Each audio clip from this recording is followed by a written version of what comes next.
Ready, stay low. Only arms out.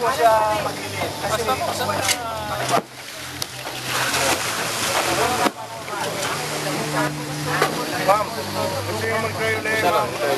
Mag-try ulit dito. Ano mo siya? I-guide mo. Sige ba?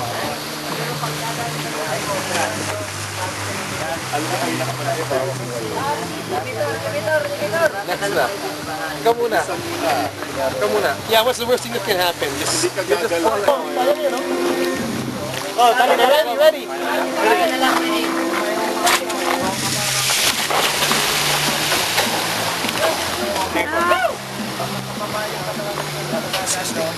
Nag-ilig ang kanyang pagkakapit na babasa na pag naramdaman yung nabilo. May maramdaman ka yung binitawan mo na siya. Wala ka na siya. So pag nakahulog kayo sa side, hindi na kayo tatawag ganon. So mahuhulog na lang kayo, then pulutan yung board. So kung sakaling hindi mo siya nagawa, ang mangyayari,